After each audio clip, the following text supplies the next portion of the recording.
ವಿದ್ಯಾರ್ಥಿಗಳೆಲ್ಲರಿಗೂ ನನ್ನ ನಮಸ್ಕಾರಗಳು ಹಾಗೂ ಈ ದಿನದ ಆನ್ಲೈನ್ ತರಗತಿಗೆ ತಮ್ಮೆಲ್ಲರನ್ನು ಸ್ವಾಗತಿಸುತ್ತಾ ನಾನು ಈ ದಿನದ ತರಗತಿಯನ್ನು ಪ್ರಾರಂಭ ಮಾಡ್ತಾ ಇದ್ದೇನೆ.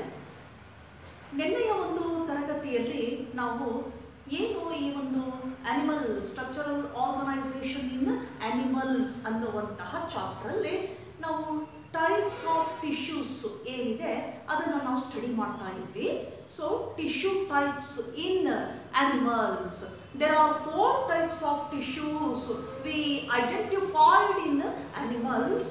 They are first one epithelial tissue, second one connective tissue, third one muscular tissue, and fourth one that one is nervous tissue.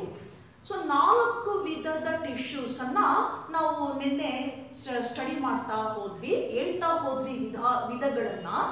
ಆ ವಿಧಗಳಲ್ಲಿ ಮೊದಲನೇದಾಗಿ ಎಪಿಥೇಲಿಯಲ್ ಟಿಶ್ಯೂ, ಈ ಟಿಶ್ಯೂನಲ್ಲಿ ಬರ್ತಕ್ಕಂತಹ ಟೈಪ್ಸ್ ಅನ್ನ ನಾವು ನಿನ್ನೆಯ ಒಂದು ತರಗತಿಯಲ್ಲಿ ಅಭ್ಯಾಸ ಮಾಡಿದ್ದೇವೆ. ಇವತ್ತು ಈ ದಿನದ ತರಗತಿಯಲ್ಲಿ ನಾವು ಅದರ ಮುಂದಿನ ಒಂದು ಕಂಟಿನ್ಯೂಡ್ ಪಾರ್ಟ್ ಏನಿದೆ, ಕಂಟಿನ್ಯೂಡ್ ಟೈಪ್ ಏನಿದೆ ಟಿಶ್ಯೂದು, ದಟ್ ಈಸ್ ಕನೆಕ್ಟಿವ್ ಟಿಶ್ಯೂ. ಈ ಕನೆಕ್ಟಿವ್ ಟಿಶ್ಯೂ ಬಗ್ಗೆ ಇವತ್ತು ಈ ಕ್ಲಾಸಲ್ಲಿ ನಾವು ತಿಳಿತಾ ಹೋಗೋಣ. So in today's class we will discuss about the next type of tissue, that is a connective tissue. So before that, here so some junctions or some connecting links as we study now. So ಈಗ ನಾವು ಅದಕ್ಕಿಂತ ಮೊದಲು connective ಟಿಶ್ಯೂಗೆ ಹೋಗೋಕ್ಕಿಂತ ಮೊದಲು ನಿನ್ನೆ ಏನು epithelial ಟಿಶ್ಯೂನ study ಮಾಡಿದ್ವಿ, different types ಅನ್ನ ನೋಡಿದ್ವಿ ನಾವಲ್ಲಿ. ಸ್ಕ್ವಾಮಸ್ ಇದೆ, cuboidal, ciliated, columnar epithelial tissue, glandular epithelial tissue. ಕೊನೆಯದಾಗಿ ಕಾಂಪೌಂಡ್ ಎಪಿಥೇಲಿಯಲ್ ಟಿಶ್ಯೂ ಅನ್ನು ನೋಡ್ತೇವೆ, that is composed of more than 2 layers of cells ಅಂತ ಕರೆದ್ವಿ. Best example for compound epithelial tissue skin, our skin ಅಂತ ಹೇಳ್ತೇವೆ. ಸೊ ಹಾಗೇನೆ ಒಂದು ಲಿಂಕ್ಸ್ ಅನ್ನ ನಾವು ಹೇಳ್ಬಿಡೋಣ, ಏನು ಕನೆಕ್ಟಿಂಗ್ ಲಿಂಕ್ಸ್ ಅಂತ ಕರಿತೇವೆ. So connecting links that means that link connects one cell to another or one group of tissue to another group of tissue. For this communication, they secrete or transport minerals, salts, fluid, etc. ಹಾಗಾದ್ರೆ ನಾವು ಬಾಡಿನಲ್ಲಿ ಕೆಲವು links ಅನ್ನ ನೋಡ್ತೇವೆ. ಏನು body composed of tissue, then cells to tissue ಅಂತ ಕರಿತೇವೆ. ಈಗ ಬಾಡಿಯಲ್ಲಿ ಮೆಟಬಾಲಿಸಮ್ ಆದಾಗ ಏನು ಫ್ಲೂಯಿಡ್ ಸರ್ಕ್ಯುಲೇಟ್ ಆಗುತ್ತಲ್ಲ, ಆ ಸರ್ಕ್ಯುಲೇಟ್ ಆಗಬೇಕಾದ್ರೆ ಒಳಭಾಗದಲ್ಲಿ ಇರುವಂತಹ ಜೀವಕೋಶಗಳಲ್ಲಿ ಅವುಗಳ ನಡುವೆ ಏನಿರ್ತದೆ, ಒಂದು ಕಮ್ಯುನಿಕೇಶನ್ ಇರ್ತದೆ.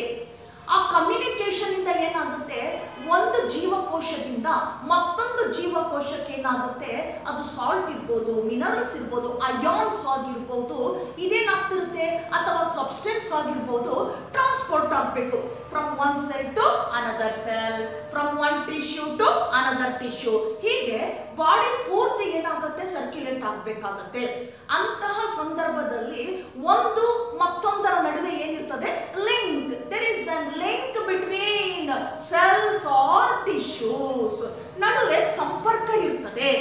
ಆ ಸಂಪರ್ಕವನ್ನ ನಾವು ಏನಂತ ಕರಿತೇವೆ, that is a bridge or junction between these two or between those structure.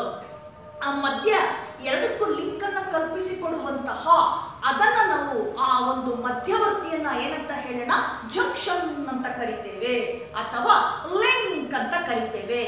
ಆ ಲಿಂಕಿನ ಸಹಾಯದಿಂದ ಒಂದು ಜೀವಕೋಶ ತನ್ನಲ್ಲಿರುವ ಸಬ್ಸ್ಟೆನ್ಸ್ ಅನ್ನ ಮತ್ತೊಂದಕ್ಕೆ ಏನ್ ಮಾಡುತ್ತದು, ಟ್ರಾನ್ಸ್ಪೋರ್ಟ್ ಮಾಡ್ತದೆ. ಅವುಗಳ ನಡುವೆ ಏನ್ ಏರ್ಪಡುತ್ತೆ, ಅಲ್ಲಿ ಕನೆಕ್ಷನ್ ಅಥವಾ ಕಮ್ಯುನಿಕೇಶನ್ ಏನಾಗುತ್ತೆ ಅಲ್ಲಿ ಏರ್ಪಡುತ್ತೆ. ಹಾಗಾಗಿ ಆ ಜಂಕ್ಷನ್ ಅಥವಾ ಆ ಲಿಂಕ್ ಏನಿದೆ, ಅದ್ರಲ್ಲಿ ಎಷ್ಟು ಟೈಪ್ಸ್ ಇದೆ ಅನ್ನೋದನ್ನ ಬ್ರೀಫ್ ಆಗಿ ಹೇಳ್ತಾ ಹೋಗೋಣ. Here, so the connection between cell to cell or tissue to tissue that may help to transport ions, water and other substances from one cell to another or from one part to another part, organ to organ, all over the body during the time of circulation. So link, that connective links, here we can be recognized or identified three types of junctions, that is connecting links in the body. ಮೂರು ರೀತಿ junctions ಅನ್ನ ನಾವಿಲ್ಲಿ ನೋಡ್ತಾ ಹೋಗ್ತೇವೆ. First one, that is tight junction or connecting link. ಆ ರೀತಿ ಸಂಪರ್ಕ ಕೊಡುವಂತಹ ಆ ಸೇತುವೆ ಇದೆಯಲ್ಲ, ಲಿಂಕ್ ಇದೆಯಲ್ಲ, ಇದು ಮೂರು ರೀತಿಯಲ್ಲಿ ನಾವು ಬಾಡಿನಲ್ಲಿ ಗುರುತಿಸ್ತೇವೆ, ಐಡೆಂಟಿಫೈ ಮಾಡ್ತೀವಿ. ಅದರಲ್ಲಿ ಮೊದಲನೇದಾಗಿ ಯಾವುದದು ಟೈಟ್ ಜಂಕ್ಷನ್ ಅಂತ ಕರಿತೀವಿ. ತುಂಬಾ ಟೈಟ್ ಆಗಿ ಏನಾಗಿರುತ್ತದು ಲಿಂಕ್ ಕೊಡುವಂಥದ್ದು, ಒಂದು ಸೆಲ್ಲಿಂದ ಮತ್ತೊಂದು ಸೆಲ್ಗೆ, ಅಥವಾ ಒಂದು ಟಿಶ್ಯೂನಿಂದ ಮತ್ತೊಂದು ಟಿಶ್ಯೂಗೆ, ಅಥವಾ one organ to another organ. So in this type, tight junction, here the cell connect to another cell tightly. ಏನಾಗಿರ್ತದೆ, ತುಂಬಾ ಕ್ಲೋಸ್ ಆಗಿ ಏನಾಗಿರುತ್ತೆ, ಕನೆಕ್ಟ್ ಆಗಿರ್ತದೆ. So that helps, that is the stop of leaking of substance, that helps stop of leaking of substance. Look at this diagram. So this may be a cell, then this is another cell. These two cells compactly or closely linked, ಏನಾಗಿರುತ್ತೆ, tight ಆಗಿ link ಆಗಿರ್ತದೆ. ಈ ರೀತಿ ಅನೇಕ ಜೀವಕೋಶಗಳು tight ಆಗಿ ಈ ತರ ಲಿಂಕ್ ಇದ್ದಾಗ ಏನಾಗುತ್ತೆ, ಇದ್ರ ಒಳಗಡೆ ಇರುವಂತಹ ಫ್ಲೂಯಿಡ್ ಏನಿದೆ, ಆ ಸೆಲ್ ಫ್ಲೂಯಿಡ್ ಏನಿದೆ, ಇದು ಕೆಲವು ಸಂದರ್ಭದಲ್ಲಿ ಲೀಕ್ ಆಗೋದಿಲ್ಲ, ಹೊರಗಡೆ ಏನಾಗುತ್ತೆ, ಎಕ್ಸೆಸ್ ಆಗಿ ಹೊರಗಡೆ ಅದು ಏನಾಗುತ್ತೆ, ಹೊರಗೆ ಬರೋ ಚಾನ್ಸಸ್ ಇರೋದಿಲ್ಲ. ಅಥವಾ ಅನ್ನೆಸೆಸರಿ ಏನಾಗುತ್ತೆ, ಕೆಲವು ಸರಿ ಆ ಸೆಲ್ ಮೆಂಬ್ರೇನ್ ಡ್ಯಾಮೇಜ್ ಆದಾಗ ಲೀಕ್ ಆಗುವಂತಹ ಸಾಧ್ಯತೆ ಇರ್ತದೆ. ಆ ಲೀಕೇಜ್ ಅನ್ನ ಏನ್ ಮಾಡುತ್ತೆ, ಈ ಟೈಟ್ ಜಂಕ್ಷನ್ ಏನ್ ಮಾಡುತ್ತೆ, ಪ್ರಿವೆಂಟ್ ಮಾಡ್ತದೆ. ಪ್ರಿವೆಂಟ್ ದಿ ಲೀಕೇಜ್ ಅಂತ ಕರಿತೇವೆ. That is leaking of substances. ಒಳಭಾಗದಲ್ಲಿರುವಂತಹ ಆ ಸಬ್ಸ್ಟೆನ್ಸ್ ಏನಿದೆ, ಆ ಒಂದು ವಸ್ತುಗಳೇನಿದೆ, ಮೆಂಬ್ರೇನ್ ಏನಾದರೂ ಇನ್ ಕೇಸ್ ಡ್ಯಾಮೇಜ್ ಆದಾಗ ಹೊರಬರುವ ಸಾಧ್ಯತೆ ಇರುತ್ತದೆ. ಅಂತ ಸಂದರ್ಭದಲ್ಲಿ ಟೈಟ್ ಜಂಕ್ಷನ್ ಏನ್ ಮಾಡುತ್ತೆ, ಆ ಹೊರ ಬರದೇ ಇರೋ ಹಾಗೆ ಪ್ರಿವೆಂಟ್ ಮಾಡ್ತದೆ, ಅದನ್ನ ಸ್ಟಾಪ್ ಮಾಡುತ್ತೆ. So this is one of the connecting link ಅಂತ ಕರಿತೇವೆ. That means a junction between cell to cell or cells ಅಂತ ಹೇಳ್ತೀವಿ, or organ to organ. That type is called as tight junction. ಅದನ್ನೇನಂತ ಹೇಳುವಾಗಾದ್ರೆ tight junction ಅಂತ ಕರಿತೇವೆ. ಹಾಗಾದ್ರೆ what is the main function of this connection or junction? So it may helps stop of leaking of substance. ಏನ್ ಮಾಡುತ್ತಿದ್ದು, ಜೀವಕೋಶದ ಒಳಭಾಗದಲ್ಲಿರ್ತಕ್ಕಂತಹ ವಸ್ತುವನ್ನ ಅಥವಾ ದ್ರವವನ್ನ ಅನ್ನೆಸೆಸರಿಯಾಗಿ ಹೊರಗೆ ಹೋಗದಂತೆ ಏನ್ ಮಾಡುತ್ತದು, ತಡೆಗಟ್ಟುತ್ತೆ, ಪ್ರೊಟೆಕ್ಟ್ ಮಾಡ್ತದೆ. So this one is tight junction. Coming to the second one, that is adhering junction. ಎರಡನೇದು ಯಾವ್ದು ಹೇಳುವ, ಅಡ್ಹೇರಿಂಗ್ ಜಂಕ್ಷನ್ ಅಂತ ಕರಿತೇವೆ. Here that means so cells from one side, so that packed with other side of cells, that is packing of neighboring cells ಅಂತ ಕರಿತೇವೆ. ಏನ್ ಮಾಡುತ್ತೆ, ಬಾಡಿನಲ್ಲಿ ಕೆಲವು ಕಡೆ ಏನಾಗಿರುತ್ತೆ, ಇರ್ತಕ್ಕಂಥ ಗ್ರೂಪ್ ಆಫ್ ಸೆಲ್ಸ್ ಏನ್ ಮಾಡುತ್ತೆ, ಅದರ ಪಕ್ಕದಲ್ಲಿರ್ತಕ್ಕಂತಹ ನೈಬರಿಂಗ್ ಸೆಲ್ಸ್ ಅಂತ ಕರಿತೀವಿ. ಪಕ್ಕದಲ್ಲಿರುವಂತಹ ಸೆಲ್ಸ್ ಗಳನ್ನ ಏನ್ ಮಾಡುತ್ತೆ, ಅದು ತನ್ನ ಕಡೆಗೆ ಏನ್ ಮಾಡುತ್ತೆ, ಅದು pack ಮಾಡ್ಕೊಳ್ತವೆ, ಸೇರಿಸಿಕೊಳ್ಳುತ್ತವೆ. by the help of a packing substance. ಯಾವುದರಿಂದ ಅದು ಪ್ಯಾಕ್ ಮಾಡಿಕೊಳ್ಳುತ್ತೆ, ಒಟ್ಟಿಗೆ ಸೇರಿಸಿಕೊಳ್ಳುತ್ತೆ, ಒಂದು ರೀತಿ ಸಿಮೆಂಟ್ ಲೈಕ್ ಸಬ್ಸ್ಟೆನ್ಸ್ ಅಂತ ಕರಿತೀವಿ. So in common packing substance. ಆ ಗ್ರೂಪ್ ಅನ್ನು ಏನ್ ಮಾಡುತ್ತೆ, ತಮ್ಮ ಗ್ರೂಪಿಗೆ ಏನ್ ಮಾಡುತ್ತೆ, ಅದು ಸೇರಿಸಿ ಸೇರಿಸಿಕೊಳ್ಳುತ್ತೆ. ಹಾಗೆ ಸೇರಿಸ್ಕೊಳ್ಬೇಕಾದ್ರೆ ಪ್ಯಾಕ್ ಮಾಡಬೇಕಾದ್ರೆ ಸಪೋಸ್ ಒಂದು ಎಕ್ಸಾಂಪಲ್ ಕೊಡ್ತೀನಿ. ನೀವೇನಾದ್ರೂ ಒಂದು ವಸ್ತುವನ್ನ ಪ್ಯಾಕ್ ಮಾಡಬೇಕು, ಅದನ್ನ ಬೇರೆ ಕಡೆಗೆ ಏನೋ ಟ್ರಾನ್ಸ್ಪೋರ್ಟ್ ಮಾಡಬೇಕು ಅಂತ ಇಟ್ಕೊಳ್ಳೋಣ. ಆ ಸಂದರ್ಭದಲ್ಲಿ ನೀವೇನ್ ಮಾಡ್ತೀರಾ, ಆ ವಸ್ತುವನ್ನ ಒಂದು ಪೇಪರ್ ಕವರ್ ಅನ್ನ ತೆಗೆದುಕೊಂಡು ಅದನ್ನ ಏನ್ ಮಾಡ್ತೀರಾ, ನೀಟಾಗಿ ಪ್ಯಾಕ್ ಮಾಡ್ತೀರಾ. ಯಾಕೆಂದ್ರೆ ಎಲ್ಲಿ ಕೂಡ ಅದು ಬಿದ್ದು ಹೋಗಬಾರ್ದು. ನೀಟಾಗಿ ಏನಾಗುತ್ತೆ, ಎಲ್ಲಿಗೆ ತಲುಪಿಸ್ಬೇಕು ಅಂತ ಇರ್ತೀರೋ ಅಲ್ಲಿಗೆ ಅದು ಸುರಕ್ಷಿತವಾಗಿ ಹೋಗ್ಬೇಕು ಅಂದಾಗ ಪ್ಯಾಕಿಂಗ್ ಮಾಡ್ತೀವಿ ನಾವು ಅದನ್ನ.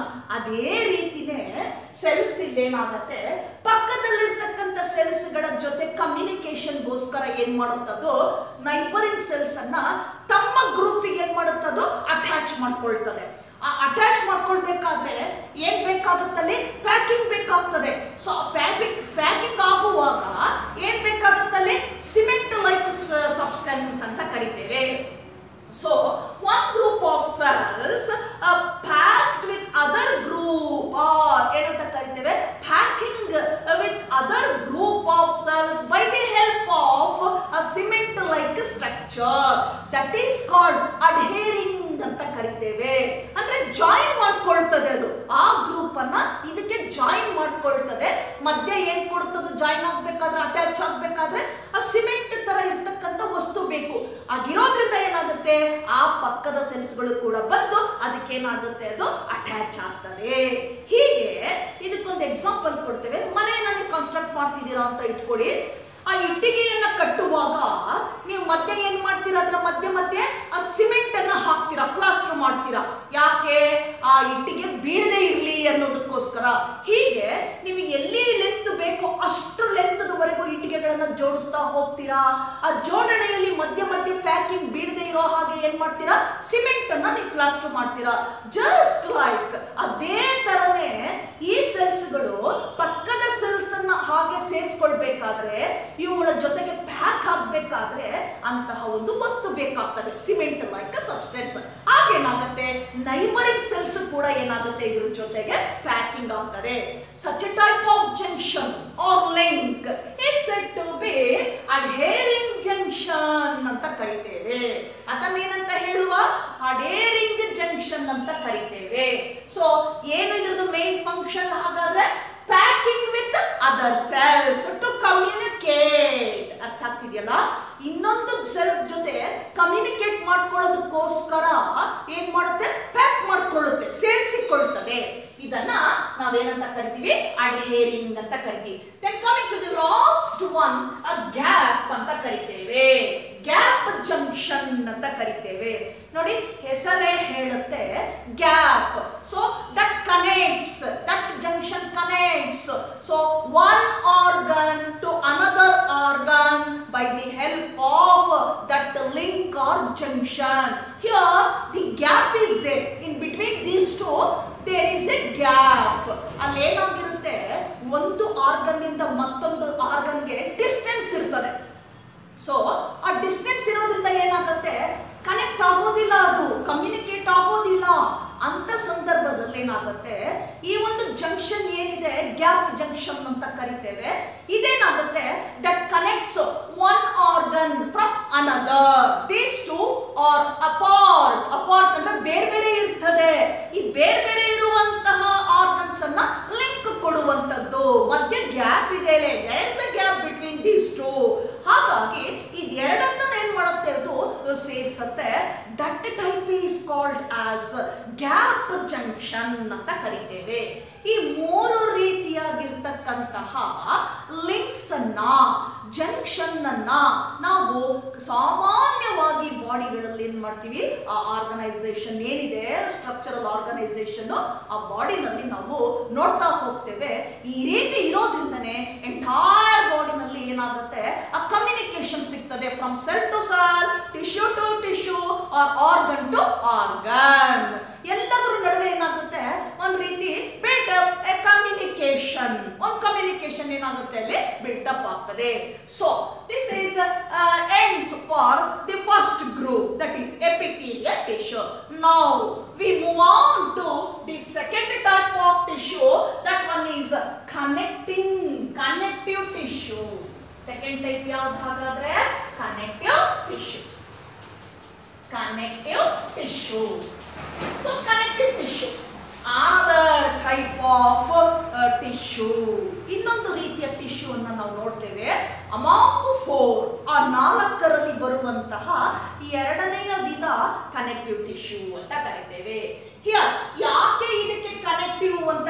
ಕಲಿತಿದ್ದೇವೆ ನಾವು ನಿನ್ನೆ ಕ್ಲಾಸಲ್ಲಿ ನೋಡಿದ್ವಿ epithelial tissue. Epi means above, thelial lining ಅಂದ್ರೆ ಎಪಿಥೀಲಿಯಲ್ ಟಿಶ್ಯೂ ಅಂದ್ರೆ ಆ ಟಿಶ್ಯೂ ಏನು ಏನು ಪರ್ಫಾರ್ಮ್ ಮಾಡುತ್ತೆ. So that lining the surface area of the organ or part ಅಂತ ಕರಿತೀವಿ. ಅಲ್ಲಿ ಬರ್ತಕ್ಕಂಥ ಟಿಶ್ಯೂಗಳು ಏನಿದೆ, ಆ ಸೆಲ್ಸ್ ಇದೆಯಲ್ಲ, ಆ ಸೆಲ್ಸ್ ಯಾವಾಗಲೂ ಲೈನಿಂಗ್ ಕೊಡುತ್ತೆ. ಆ ಆರ್ಗನ್ ನ ಮೇಲ್ಭಾಗದಲ್ಲಿ ಲೈನಿಂಗ್ ಕೊಡುತ್ತೆ. ಸರ್ಫೇಸ್ ಏರಿಯಾ ಕವರಿಂಗ್ ಅಂತ ಹೇಳ್ತೇವೆ. ಮೇಲ್ಭಾಗವನ್ನ ಏನ್ ಮಾಡುತ್ತದು, ಕವರ್ ಮಾಡುತ್ತೆ. ಹಾಗಾಗಿ ಅದಕ್ಕೆ ಏನಂತ ಹೆಸರು ಕೊಟ್ವಿ, ದಟ್ ಈಸ್ ಎಪಿಥೀಲಿಯಲ್ ಅಂತ ಕರೆದ್ವಿ. ಎಪಿ ಮೀನ್ಸ್ ಎಬೋವ್ ಅಂತ ಕರಿತೇವೆ. ಥೀಲಿಯಲ್ ದಟ್ ಈಸ್ ಕವರಿಂಗ್. ಹಾಗೇನೆ ಕನೆಕ್ಟಿವ್ ಟಿಶ್ಯೂ ಹೆಸರೇ ಹೇಳುತ್ತೆ connective that is connecting between two other organs are two other parts of the body. ಎರಡು ಬೇರೆ ಬೇರೆ ಭಾಗಗಳಿಗೆ ಏನ್ ಮಾಡುತ್ತಿದ್ದು, ಕನೆಕ್ಟ್ ಮಾಡುತ್ತೆ. ಈ ಟಿಶ್ಯೂ ಕನೆಕ್ಟ್ ಮಾಡುತ್ತೆ. Hence they named as connective tissue. So it connects from one organ to another organ. So ಇದರ ಮೂಲಕ ಕನೆಕ್ಟ್ ಆಗ್ತದೆ. ಏನು, ಆರ್ಗನ್ಸ್ ಇರಬಹುದು ಆರ್ ಟಿಶ್ಯೂಸ್. ಹಾಗಾಗಿ ಇದನ್ನ ನಾವು ಕನೆಕ್ಟಿವ್ ಟಿಶ್ಯೂ ಅಂತ ಹೇಳ್ಬಿಟ್ಟು ಇದಕ್ಕೆ ನಾವು ಹೆಸರು ಕೊಟ್ಟಿದ್ದೇವೆ.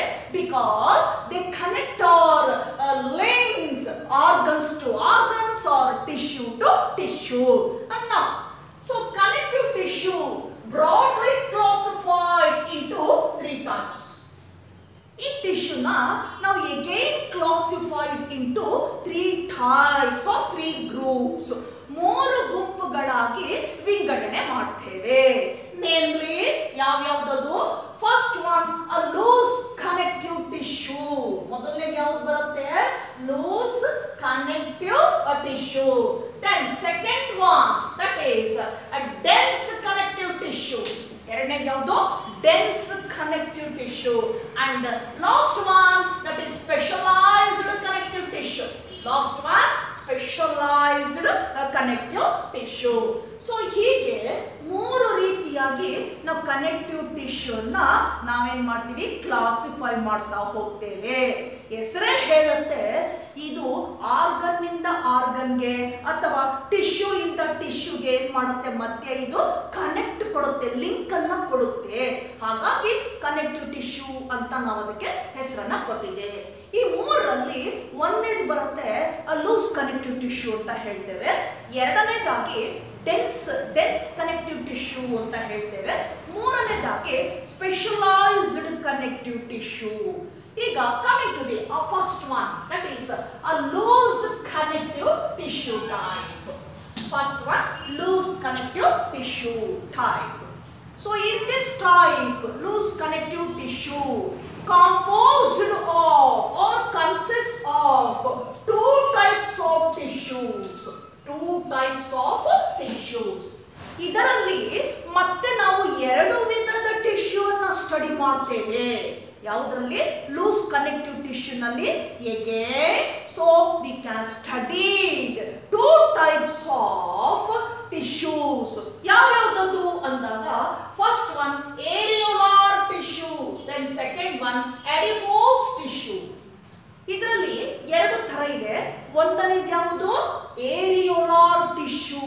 ಎರಡನೇದು ಯಾವುದು, ಅಡಿಪೋಸ್ ಟಿಶ್ಯೂ. ಈ 2 ಟೈಪು ನಾವು ಒಂದನೇ ವಿಧದಲ್ಲಿ ಅಭ್ಯಾಸ ಮಾಡ್ತೇವೆ. ಯಾವುದದು, ಲೂಸ್ ಕನೆಕ್ಟಿವ್ ಟಿಶ್ಯೂ.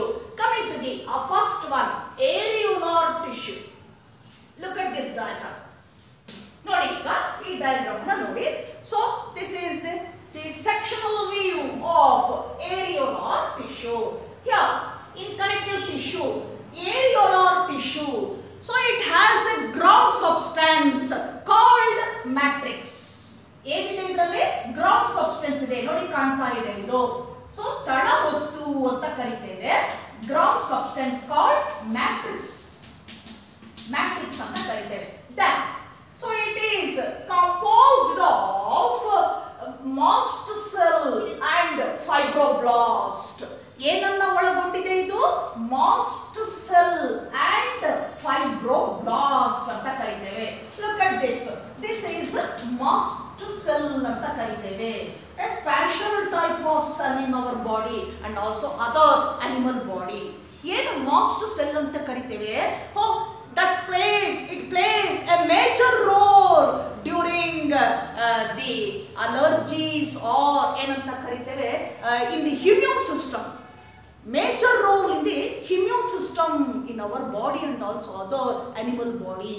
ಬಹಳ ಮುಖ್ಯ ಪಾತ್ರವನ್ನು ವಹಿಸುತ್ತಿದ್ದು ಯಾವುದು mast cells ಅಂತ ಕರಿತೀವಿ. Because they have phagocytic in nature or phagocytosis ಅಂತ ಕರಿತೇವೆ. What is the meaning of phagocytosis or phagocytic ಅಂತ ಹೇಳ್ತೇವೆ? ಏನು ಹಾಗಂದ್ರೆ ಅರ್ಥ? So these cells fight against antigens or foreign bodies when they enter to our body or animal body. ಏನು ಅಂದ್ರೆ mast cells ಏನಿದೆ ಇದು ಒಂದು ಬಹಳ ಮುಖ್ಯವಾದ ಪಾತ್ರವನ್ನು ವಹಿಸುತ್ತೆ ನಮ್ಮ ಇಮ್ಯೂನ್ ಸಿಸ್ಟಮ್ ಅಲ್ಲಿ. ಏನು ಮಾಡುತ್ತಿದ್ದು ಇದಕ್ಕೊಂದು ನೇಚರ್ ಇದೆ, ಫ್ಯಾಗೋಸಿಟಿಕ್ ನೇಚರ್ ಅಥವಾ ಫ್ಯಾಗೋಸೈಟೋಸಿಸ್ ಅಂತ ಕರಿತೀವಿ. ಏನು ಹಾಗಂದ್ರೆ ಪ್ರತಿಭಟಿಸುವಂಥದ್ದು ಯಾವುದಾದರೂ ರೋಗಾಣು ಅಥವಾ ಆಂಟಿಜನ್ ವಿಷವಸ್ತು ನಮ್ಮ ದೇಹವನ್ನು ಪ್ರವೇಶ ಮಾಡಿದಾಗ ಸಿಗ್ನಲ್ ಸಿಗುತ್ತೆ ನಮಗೆ ಇಮ್ಯೂನ್ ಸಿಸ್ಟಮ್ ಇಂದ. ಅಲ್ಲೇನಾಗುತ್ತೆ ಆಂಟಿಬಾಡೀಸ್ ಜೊತೆ ಈ ಸೆಲ್ಸ್ ಕೂಡ ಏನ್ ಮಾಡುತ್ತೆ ಫೈಟ್ ಮಾಡುತ್ತೆ. ಆ ಒಂದು ಆಂಟಿಜನ್ ಅಥವಾ ಫಾರಿನ್ ಬಾಡಿ ವಿರುದ್ಧ ಏನ್ ಮಾಡುತ್ತದ್ದು ಫೈಟ್ ಮಾಡುತ್ತೆ, ಅದನ್ನ ಕೊಲ್ಲುತ್ತೆ. ಅಂತ ನೇಚರ್ ಅನ್ನ ಏನಂತ ಕರಿತೀವಿ ಫ್ಯಾಗೋಸಿಟಿಕ್ ಅಂತ ಹೇಳ್ತೇವೆ. ಇದು ಮಾಸ್ಟ್ ಸೆಲ್ಸ್ ಅಲ್ಲಿ ಇದೆ. So it composed of mast cell and fibroblast. Look at this bundle. ಇದನ್ನೇನಂತ ಕರಿತೇವೆ ನಾವು fibroblast. So fibroblast nothing but the bundles. Those bundles have a number of fibers. ಏನಿದೆ ಅದರ ಒಳಗಡೆ ಅನೇಕ ಎಳೆಗಳನ್ನು ಹೊಂದಿದೆ, ಅದು ಫೈಬರ್ಸ್ ಅನ್ನು ಹೊಂದಿದೆ. So the fibers are of two types. ಎರಡು ರೀತಿ ಫೈಬರ್ಸ್ ಇದೆ ಅದು. ಈ ಫೈಬರ್ಸ್ ಎಲ್ಲ ಏನಾಗಿದೆ ಅಂತಂದ್ರೆ ಈ ರೀತಿ ಬಂಡಲ್ ಒಳಗಡೆ ಅರೇಂಜ್ ಆಗಿದೆ. ಈ ತರ ಕಟ್ಟು ಕಟ್ಟು ತರ ಏನಾಗಿರ್ತದೆ ಬಂಡಲ್ ಒಳಗಡೆ ಅರೇಂಜ್ ಆಗಿದೆ. ಈ ಬಂಡಲ್ ಅನ್ನ ನಾವೇನಂತ ಕರಿತೀವಿ ಫೈಬ್ರೋಬ್ಲಾಸ್ಟ್ ಅಂತ ಕರಿತೇವೆ. Fibroblast. So inside the fibroblast number of fibres are enclosed. ಏನಾಗಿದೆ ಅದರೊಳಗಡೆ ಸೇರ್ಕೊಂಡಿದೆ number of fibres, nothing but thread like structure. ಸಣ್ಣ ಸಣ್ಣ ಎಳೆಗಳೇನಾಗಿದೆ ಅದರೊಳಗಡೆ ಎನ್ಕ್ಲೋಸ್ ಆಗಿದೆ. So the inside the fibroblast fibres are of two types. ಈ ಫೈಬರ್ಸ್ ಅಲ್ಲೇ ಎರಡು ವಿಧ ಇದೆ. So one type that is white fibres and second type yellow fibers. Yellow fibers. So white and yellow fibers made up of protein. ಎರಡು ಎಳೆಗಳು ಏನಿದೆ fibres ಇದೆ ಅದು ಯಾವುದರಿಂದ ಮಾಡಲ್ಪಟ್ಟಿದೆ ಅಂದಾಗ ಪ್ರೋಟೀನ್ ಯುಕ್ತ ವಸ್ತುಗಳು, ಪ್ರೋಟೀನ್ ಯುಕ್ತ ಎಳೆಗಳು. So white fibre made up of A protein called elastin. Then yellow fibers made up of a protein called collagen. ನೋಡಿ, ಸೊ ಯೆಲ್ಲೋ ಮತ್ತೆ ವೈಟ್ ಕಲರ್ ಫೈಬರ್ಸ್ ಅನ್ನ ಎಳೆಗಳನ್ನ ಈ ಬಂಡಲ್ಸ್ ತುಂಬಿಕೊಂಡಿದೆ. ಈ ವೈಟ್ ಏನಿದೆ ಒಂದು ಪ್ರೋಟೀನ್ ಇಂದ ಮಾಡಲ್ಪಟ್ಟಿದೆ, ಅದರ ಹೆಸರು ಇಲಾಸ್ಟಿನ್ ಅಂತ ಕರಿತೇವೆ. ಹಾಗೆ ಏನು ಯೆಲ್ಲೋ ಫೈಬರ್ಸ್ ಇದೆ also made up of A protein called collagen ಅಂತ ಕರಿತೇವೆ. So different types of protein, one is ಇಲಾಸ್ಟಿನ್ and collagen. ಈ ರೀತಿ ಬಂಡಲ್ಸ್ ಅನ್ನ ನಾವು ಏರಿಯೋಲಾರ್ ಟಿಶ್ಯೂ ನಲ್ಲಿ ನೋಡ್ತೇವೆ. So the ground substance nothing but matrix, then composed of mast cells and fibroblast. Fibroblast has two types of fibers, white and yellow fibers ಅಂತ ಕರಿತೇವೆ. So this is the sectional view of areolar tissue ಅಂತ ಕರಿತೇವೆ. Where it's found? ಹಾಗಾದ್ರೆ ಎಲ್ಲಿದೆ ಇದು? ಎಲ್ಲಿ ನೋಡ್ತೀವಿ ಬಾಡಿನಲ್ಲಿ?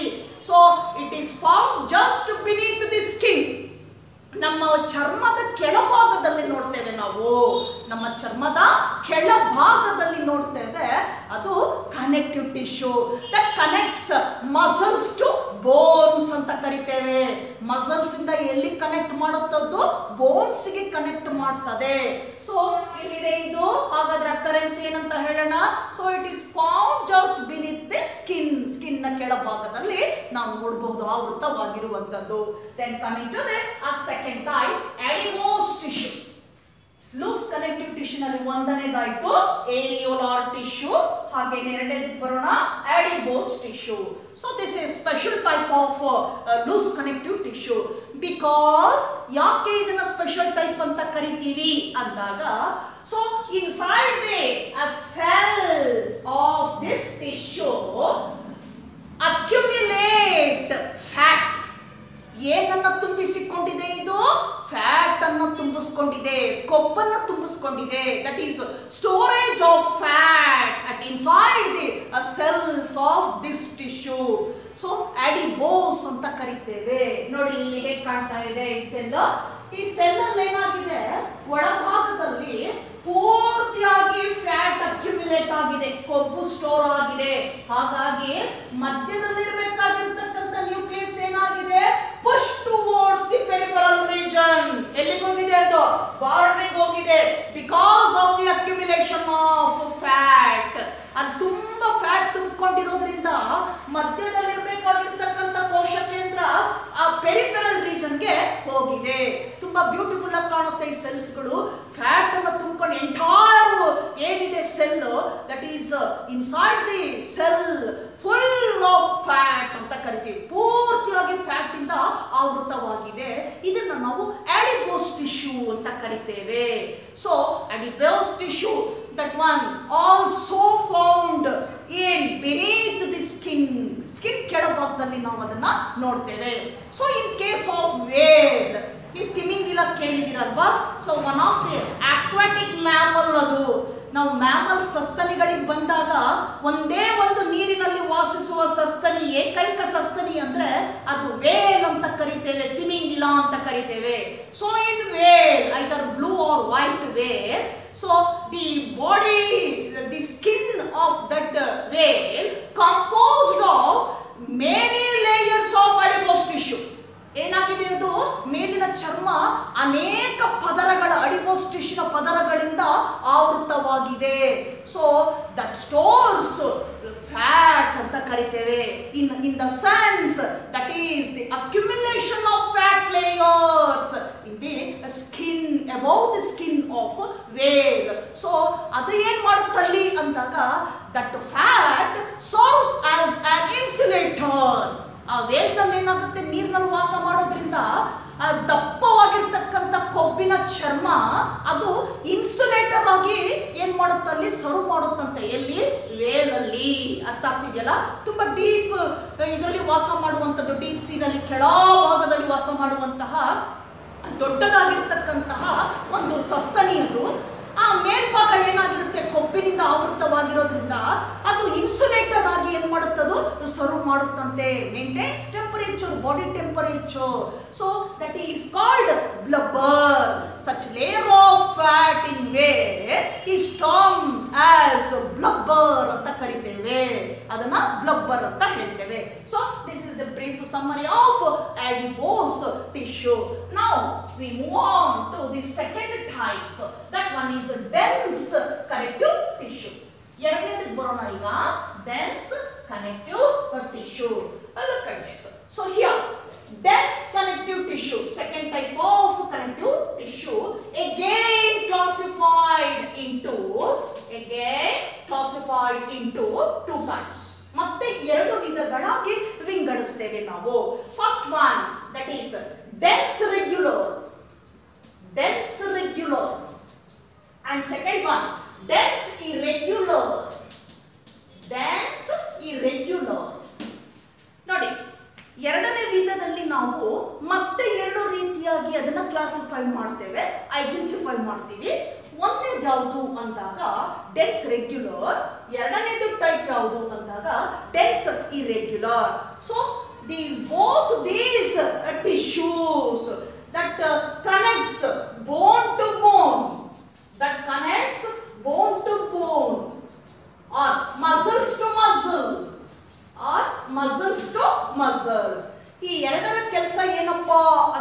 ಟಿಶ್ಯೂದು ಒಂದು ಡೆನ್ಸ್ ರೆಗ್ಯುಲರ್ ಅಂತ ಕರಿತೇವೆ, ಇನ್ನೊಂದು ಡೆನ್ಸ್ ಇರ್ರೆಗ್ಯುಲರ್.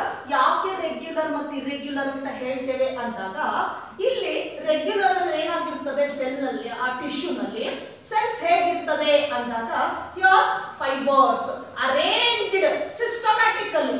ಏನಾಗಿರ್ತದೆ ಇಲ್ಲಿ fibres inside the tissue arranged systematically, ಈ ತರ ಕಾಣಿಸ್ತಾ ಇರ್ತದೆ. ಹಾಗಾಗಿ ಅದನ್ನ ಡೆನ್ಸ್ ರೆಗ್ಯುಲರ್ ಅಂತ ಕರಿತೇವೆ. ನೋಡಿ, ಈ ಫೈಬರ್ಸ್ ಎಲ್ಲ ಈ ತರ ಸಿಸ್ಟಮ್ಯಾಟಿಕ್ ಆಗಿ ಅರೇಂಜ್ ಆಗಿರ್ತದೆ, ಪ್ಯಾರಲಲಿ.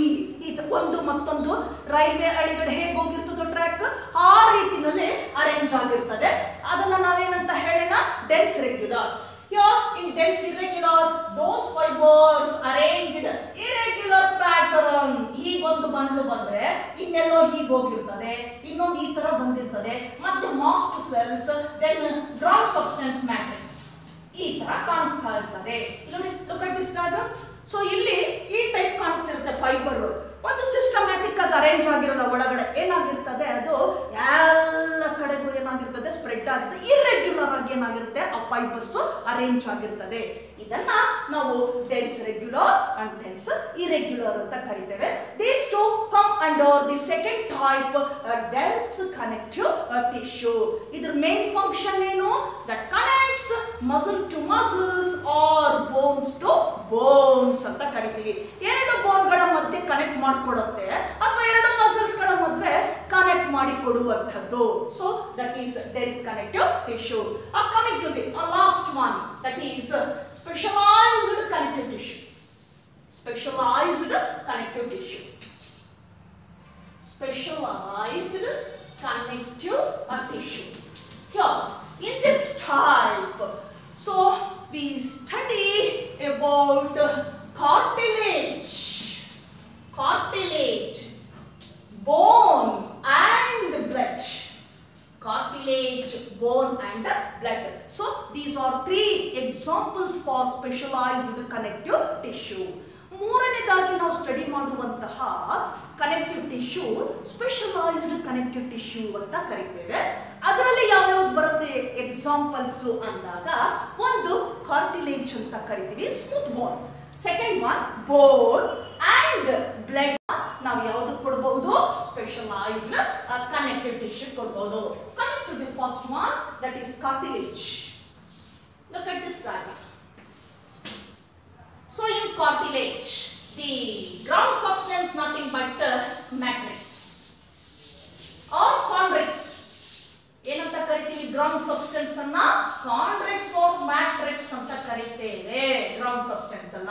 So inside the tissues, here some fibers are arranged, nothing but yellow and white fibers. In between the fibers we can see cells. So these cells are called chondrocytes. Arranged with a bundle. Arranged in a bundle. ನೋಡಿ ಹೇಗೆ ಕಾಣ್ತಾ ಇದೆ ಅಂತ. So this is ground substance called matrix or chondrix. ಈ ತಳ ವಸ್ತುವನ್ನ ಏನಂತ ಕರೆಯೋಣ? ಮ್ಯಾಟ್ರಿಕ್ಸ್ ಅಥವಾ ಕಾಂಡ್ರಿಕ್ಸ್ ಅಂತ ಕರಿತೀವಿ. So these are fibres. In between the fibres ಏನಾಗಿದೆ? Cells are scattered. ಎಲ್ಲದಕ್ಕೂ ಹರಡಿಕೊಂಡಿದೆ ಸೆಲ್ಸ್, ಹೌದಾ? ಇಲ್ಲಿ ಕಾರ್ಟಿಲೇಜ್ ನಲ್ಲಿ ಸೆಲ್ಸ್ ಅನ್ನ ಏನಂತ ಕರಿತೀವಿ ನಾವು ಅಂದಾಗ, so the cells are called chondrocytes. ಏನಂತ ಹೇಳ್ತೀವಿ ನಾವು ಅದನ್ನ? ಕಾಂಡ್ರೋಸೈಟ್ಸ್ ಅಂತ ಕರಿತೇವೆ. ನೋಡಿ, look at this diagram. So these are cells. ಆದ್ರೆ ಏನಾಗಿದೆ ಇಲ್ಲಿ cells? So these cells are arranged as a bundle ಅಂತ ಕರಿತೀವಿ. arranged as a bundle or arranged in the bundle type ಅಂತ ಕರಿತೇವೆ. ನೋಡಿ ಯಾವ ರೀತಿ ಬಂಡಲ್ ಒಳಗಡೆ ಅರೇಂಜ್ ಆಗಿದೆ. ಸೊ ಒಂದೊಂದು ಬಂಡಲ್ ಎರಡಿದೆ, ಇನ್ನೊಂದರಲ್ಲಿ ಏನಿದೆ? 3 ಸೆಲ್ಸ್ ಅನ್ನ ನೋಡ್ತೇವೆ. So each bundle is termed as lacunae. So ಆ ಬಂಡಲ್ ಅನ್ನ ಏನಂತ ಕರೆಯೋಣ? ಲ್ಯಾಕ್ಯುನೆ ಅಂತ ಕರಿತೇವೆ. So it has 2 or 3 chondrocytes or cells. ಒಂದೊಂದು ಬಂಡಲ್ ಒಳಗಡೆ ಏನಿದೆ ಇದರೊಳಗಡೆ ಅಲ್ಲಿ ಲ್ಯಾಕ್ಯುನೆ ಅಂತ ಕರಿತೀವಿ. ಆ ಬಂಡಲ್ ಒಳಗಡೆ ಎರಡು ಅಥವಾ ಮೂರು ಕಾಂಡ್ರೋಸೈಟ್ಸ್ ಅನ್ನ ನಾವು ನೋಡ್ತಾ ಹೋಗ್ತೇವೆ. ಆ ಟೈಪ್ ಅರೇಂಜ್ ಆಗಿರ್ತವೆ. So the chondrocytes arranged within the bundle just are appeared like 2 or 3 or sometimes more cells in each lacunae. ಒಂದೊಂದರಲ್ಲಿ ನಾವು ನೋಡ್ತಾ ಹೋಗ್ತೇವೆ. So this is the brief summary of cartilage. ಹಾಗಾದ್ರೆ ಎಲ್ಲಿದೆ, ನಾವು ಎಲ್ಲಿ ನೋಡಬಹುದು ಕಾರ್ಟಿಲೇಜ್ ಅನ್ನ? ದಟ್ ಈಸ್ ಸ್ಮೂತ್ ಬೋನ್ ಅಂತ ಕರಿತೇವೆ. ಸೊ ಬೆಂಡ್ ಆಗುವಂತದ್ದು, ಸ್ವಲ್ಪ ಅರ್ಥ ಆಗ್ತಿದೆಯಲ್ಲ, ಮೃದುವಾಗಿರ್ತಕ್ಕಂತಹ ಮೂಳೆ ಅದು. ಎಲ್ಲಿ ನೋಡಬಹುದು? So we can see that is the tip of the nose. ನೋಡಿ, ಮೂಗಿನ ತುದಿ ಬಗ್ಗತ್ತೆ. ದೆನ್ ಇಯರ್ ಪಿನ್ನ, ನಿಮ್ಮ ಕಿವಿದ ಇಲ್ಲಿದೆಯಲ್ಲ, ಬಗ್ಗತ್ತೆ. That is also made up of a cartilage, smooth bone. ನೋಡಿ ಬಗ್ತಾ ಇದೆ, ಹೌದಲ್ವಾ? ದೆನ್ ಒಳಗಡೆ ನಮ್ದು ಏನಿದೆ ಇಲ್ಲಿ ಥ್ರೋಟ್ ಹೇಳ್ತೀವಲ್ಲ, ಒಳಭಾಗದಲ್ಲಿರ್ತಕ್ಕಂಥದ್ದನ್ನು ಕೂಡ ಏನಾಗಿದೆ? That is nothing but cartilage ಅಂತ ಕರಿತೇವೆ. ಸೊ ದೆನ್ ವರ್ಟಿಬ್ರಲ್ ಕಾಲಮ್, ನಮ್ಮ ಬೆನ್ನು ಹುರಿ ಏನಿದೆ, ಆಲ್ಸೋ ವರ್ಟಿಬ್ರೆ ಇದೆಯಲ್ಲ, ಬೆನ್ನು ಹುರಿಯಲ್ಲಿ ಇರ್ತಕ್ಕಂಥ ವರ್ಟಿಬ್ರೆ ಕೂಡ made up of cartilage, smooth bone ಅಂತ ಕರಿತೇವೆ. So this is the brief summary of cartilage. Now move on to this next one, bone. Bone ಬರೋಣ ಈಗ. So that one is hard type of tissue, bone. Look at this diagram. ಈ diagram ಅನ್ನ ನೋಡಿ, ಸ್ವಲ್ಪ careful ಆಗಿ observe ಮಾಡಬೇಕಾಗ್ತದೆ. ಹೇಗಿದೆ ಇದರ ಸ್ಟ್ರಕ್ಚರ್ದು ಅಂತ. This is the structure, cells of bone. Bone ನ ಒಂದು ಸೆಲ್ಸ್ ಯಾವ ತರ ಅರೇಂಜ್ ಆಗಿದೆ ನೋಡಿ, ಹೇಗೆ ಕಾಣಿಸ್ತಾ ಇದೆ ಇದು ಅಂತೇಳಿ ಅಂತ. ಸೊ ಜಸ್ಟ್ ಬ್ರೀಫ್ ಆಗಿ ತೋರಿಸ್ತಾ ಹೋಗ್ತೇನೆ. So in bone, so it is hard connective tissue. ಏನು ಬೋನ್ ಇದು? Hard connective tissue. The cells of bone called bone cells are osteocytes ಅಂತ ಕರಿತೇವೆ. ಈ ಸೆಲ್ಸ್ ಅನ್ನ, ಬೋನ್ ಒಳಗಡೆ ಇರ್ತಕ್ಕಂಥ ಸೆಲ್ಸ್ ಅನ್ನ ನಾವೇನಂತ ಕರಿತೀವಿ? ಕಾಮನ್ ಆಗಿ ಬೋನ್ ಸೆಲ್ಸ್ ಅಂತ ಹೇಳ್ತೇವೆ. ಸೊ ಅಥವಾ ಆಸ್ಟಿಯೋಸೈಟ್ಸ್ ಅಂತ ಕರಿತೇವೆ. So cells are called osteocytes. Look at this diagram. So these are nothing but osteocytes. Osteocytes commonly called bone cells. Bone cells ಅಂತ ಕರಿತೇವೆ. ನೋಡಿ ಇಲ್ಲಿ ಕಾಣ್ತಾ ಇದೆ, ಹೌದಲ್ವಾ? Here. So these cells arranged, and in between the cells with the ground substance matrix, here the deposition of salt, minerals and water. ಏನಾಗಿದೆ ಬೋನ್ ಅಲ್ಲಿ? Why it becomes hard? ಯಾಕೆ ಇದು ಗಟ್ಟಿಯಾಗಿದೆ ಅಂದಾಗ, because of the deposition of salt, minerals and water. ಆ minerals, ಖನಿಜ, ಲವಣ, water ಸೇರಿ ಏನಾಗಿದೆ, ಡೆಪಾಸಿಟ್ ಆಗಿರೋದ್ರಿಂದ ಮೂಳೆ ಯಾವಾಗ್ಲೂ ಗಟ್ಟಿಯಾಗಿರುತ್ತೆ, ಹಾರ್ಡ್ ಆಗಿರ್ತದೆ. ಮುರಿಯುತ್ತೆ ಅದು. ಸ್ವಲ್ಪ ನಾವು ಪ್ರೆಸ್ ಮಾಡಿದಾಗ ಏನಾಗುತ್ತೆ, ಅದು ಮುರಿಯುತ್ತೆ. ಯಾಕೆ ಗಟ್ಟಿಯಾಗಿದೆ ಅಂದಾಗ, that is due to the deposition of mineral, salts and water. Then these minerals, salts and water, that is minerals and salts arranged in a concentric manner. ಹೇಗೆ ಅರೇಂಜ್ ಆಗಿದೆ ಅದು? Look at this. ನೋಡಿ, round ಆಗಿ ತರ concentric ring type ಅಲ್ಲಿ ಏನಾಗಿದೆ, ಅದು arrange ಆಗಿದೆ, ಸಿಸ್ಟಮ್ಯಾಟಿಕ್ ಆಗಿ ಅರೇಂಜ್ ಆಗಿದೆ. ಸೊ ಆ ಮಧ್ಯೆ ನಾವೇನ್ ನೋಡ್ತೀವಿ ಇಲ್ಲಿ? ಆಸ್ಟಿಯೋಸೈಟ್ಸ್ ಅನ್ನ ನೋಡ್ತೇವೆ. ಆಸ್ಟಿಯೋಸೈಟ್ಸ್ ಅನ್ನ ನೋಡ್ತೇವೆ. So A centre hello cavity, A centre hello cavity called bone marrow. Bone marrow ಮಧ್ಯದಲ್ಲಿ ಏನಿರ್ತದೆ, ಒಂದು ಟೊಳ್ಳಾಗಿರುವಂತಹ ಕ್ಯಾವಿಟಿ ನೋಡ್ತೇವೆ ಸೆಂಟರ್ ಅಲ್ಲಿ. ಅದನ್ನೇನಂತ ಹೇಳೋಣ? Bone marrow. ಇದೆಲ್ಲ ಹೇಗೆ ಅರೇಂಜ್ ಆಗಿದೆ? Layer by layer, concentric type ಅಂತ ಕರೀತೀವಿ, concentric manner. Layer by layer ಏನಾಗಿದೆ? ಡೆಪಾಸಿಷನ್ ಆಗ್ತಾ ಹೋಗಿದೆ. ಅದರ ಮಧ್ಯೆ ಏನ್ ನೋಡ್ತೀವಿ ನಾವು ಆಸ್ಟಿಯೋಸೈಟ್ಸ್ ಅನ್ನ ನೋಡ್ತೇವೆ. ನೋಡಿ ಎಷ್ಟು ಚೆನ್ನಾಗಿ ಕಾಣಿಸ್ತಾ ಇದೆ, ಆಸ್ಟಿಯೋಸೈಟ್ಸ್ ಅಂತ ಹೇಳ್ತೇವೆ, ಅವ್ರ ಬೋನ್ ಸೆಲ್ಸ್ ಅಂತ ಕರಿತೇವೆ. ಸೊ ಏನು ಮಧ್ಯೆ ಲಿಂಕ್ ಕೊಡುವಂತದ್ದು ನೋಡಿ, ಎಲ್ಲಿಂದ ಎಲ್ಲಿಗೆ, cells to marrow cavity, central ಕ್ಯಾವಿಟಿಗೆ ಲಿಂಕ್ ಕೊಡ್ತಾ ಇದೆ, ಇಲ್ಲಿಂದ ಇಲ್ಲಿಗೆ. So that connection is called canaliculi ಅಂತ ಕರಿತೇವೆ. ಅದನ್ನೇನಂತ ಹೇಳ್ತೀವಿ, ಕೆನಾಕ್ಯುಲೈ ಅಂತ ಕರಿತೇವೆ. That all these substances arranged in the form of concentric manner, so together constitute as ಏನಂತ ಕರಿತೇವೆ, that is canaculi.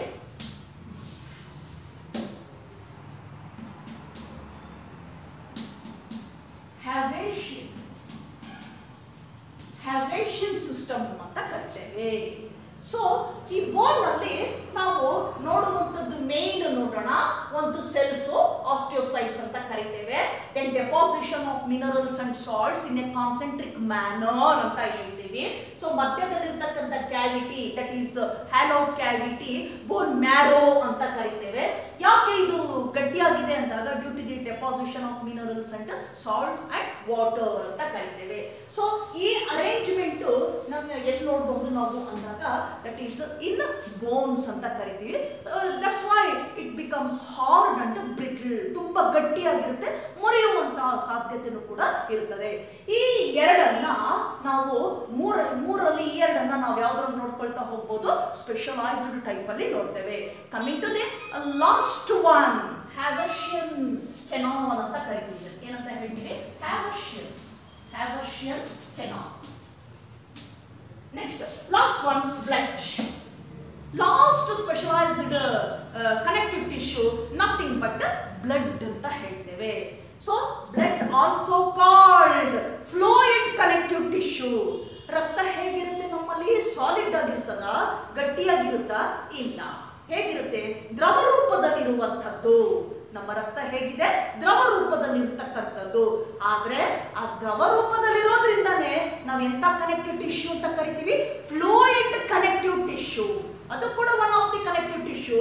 ಆದ್ರೆ ದ್ರವ ರೂಪದಲ್ಲಿರೋದ್ರಿಂದ ಫ್ಲೂಯಿಡ್ ಕನೆಕ್ಟಿವ್ ಟಿಶ್ಯೂ ಅಂತ ಹೇಳ್ತೇವೆ ಆ ಬ್ಲಡ್ ಅನ್ನ. ಅರ್ಥ ಆಗ್ತಿದೆಯಲ್ಲ? ನಾ so the ground substance of blood called plasma. ಏನಂತ ಹೇಳ್ತೀವಿ, ನಮ್ಮ ರಕ್ತದಲ್ಲಿರ್ತಕ್ಕಂತಹ ತಳವಸ್ತು, ಗ್ರೌಂಡ್ ಸಬ್ಸ್ಟೆನ್ಸ್ ಏನ್ ಹೇಳ್ತೀವಿ ಅದನ್ನ ಪ್ಲಾಸ್ಮಾ. ಪ್ಲಾಸ್ಮಾ ಅಂತ ಕರಿತೇವೆ. Inside the plasma we can see 3 types of cells. ಏನ್ ನೋಡ್ಬೋದು ನಾವು, 3 ರೀತಿಯ ಸೆಲ್ಸ್ ಗಳನ್ನ ನೋಡ್ತೀವಿ in blood. What are those types? 1 RBCs. ಏನಿದೆ, RBCs. So first type RBCs. Then second one, that is WBCs. WBCs. Look at this, WBCs. Then third one, platelets. Blood platelets. Plasma, ground substance.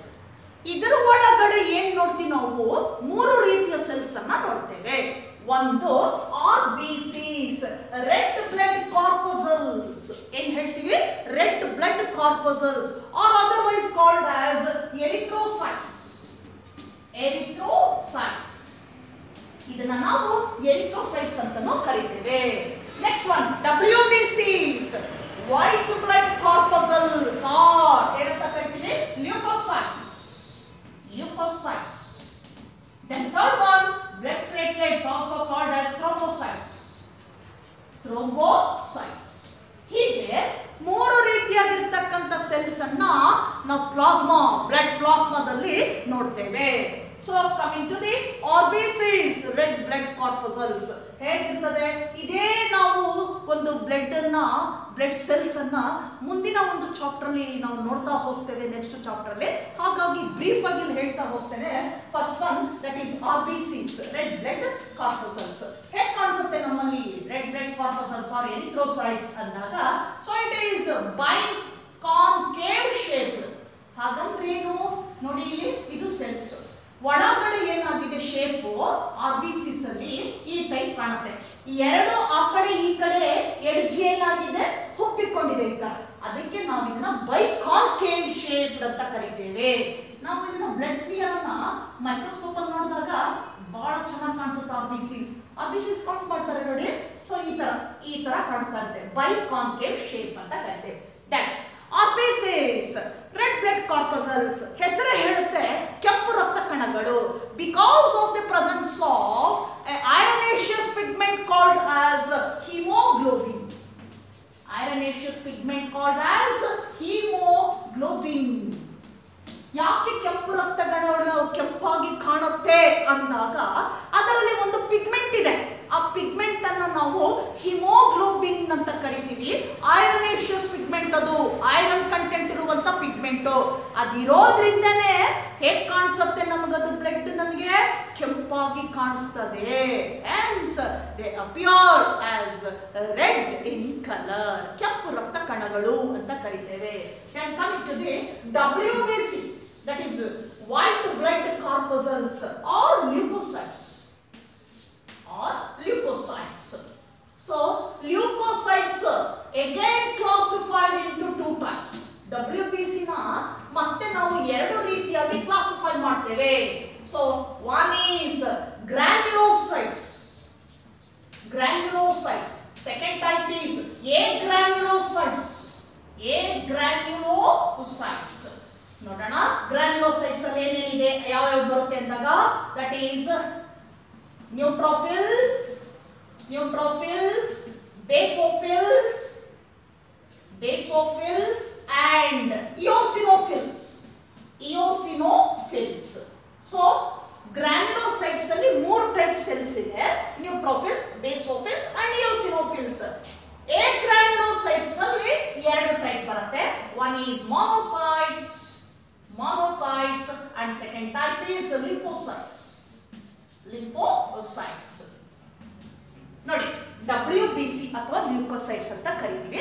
ಮತ್ತೆ ಎರಡು ರೀತಿ ಮಾಡ್ತೀವಿ, ಗ್ರಾನ್ಯುಲೋಸೈಟ್ and ಅಗ್ರಾನ್ಯುಲೋಸೈಟ್. ಹಾಗಂದ್ರೆ ಏನು ಅಂದಾಗ ಈ cells ಅಲ್ಲಿ look at this diagram. So just ನಿಮಗೆ ಇಮ್ಯಾಜಿನೇಷನ್ ತೋರಿಸ್ತಾ ಇದ್ದೀನಿ.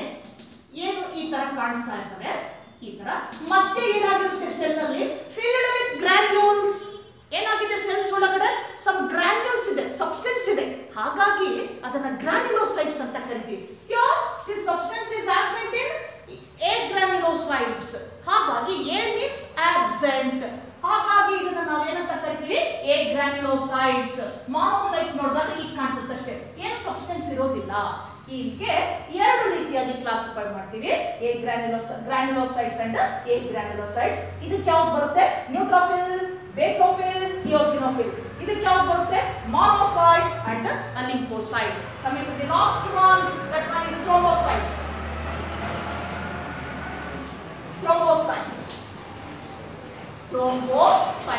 Commonly called platelets ಅಂತ ಕರಿತೀವಿ ಅದನ್ನ. blood platelets. ಏನಿದು ಥ್ರೋಂಬೋಸೈಟ್ಸ್ ಅಂತಾಗ ಈ ತರ ಕಾಣಿಸ್ತಾ ಇರ್ತದೆ ನಮಗೆ thrombocytes. So blood platelets, they play major role during blood coagulation or clumping ಅಂತ ಕರಿತೇವೆ. ಏನು ಈ ಒಂದು ಥ್ರೋಂಬೋಸೈಟ್ಸ್ ಇದೆ ಬಹಳ ಮುಖ್ಯ ಪಾತ್ರವನ್ನು ವಹಿಸುತ್ತೆ. ಯಾವಾಗ ಅಂದಾಗ ಬ್ಲಡ್ ಕ್ಲಾಟಿಂಗ್ ಅಲ್ಲಿ, ರಕ್ತ ಹೆಪ್ಪುಗಟ್ಟುವಿಕೆಯ ಕ್ರಿಯೆಯಲ್ಲಿ ಬಹಳ ಮುಖ್ಯ ಪಾತ್ರವನ್ನು ವಹಿಸುತ್ತೆ. ಯಾವುದು, ಥ್ರೋಂಬೋಸೈಟ್ಸ್ ಅಂತ ಕರಿತೇವೆ. So because it produces a protein called that is thrombonin ಅಂತ ಕರಿತೀವಿ. That helps blood becomes to coagulate or ಏನಂತ ಕರಿತೀವಿ, ಅಗ್ಲೂಟಿನೇಟ್. ಏನಾಗುತ್ತೆ, ಹೆಪ್ಪುಗಟ್ಟುತ್ತೆ. ಹೀಗೆ ನಾವು ರಕ್ತದಲ್ಲಿ ಮೂರು ರೀತಿಯಾಗಿರ್ತಕ್ಕಂತಹ ಸೆಲ್ಸ್ ಅನ್ನ ನೋಡ್ತಾ ಹೋಗ್ತೇವೆ, RBCs, WBCs and thrombocytes. That completes the second type of tissue, that is connective tissue. This is enough for today's class. Then I will take up the next type of tissue, muscular tissue, in next class. Till then, goodbye.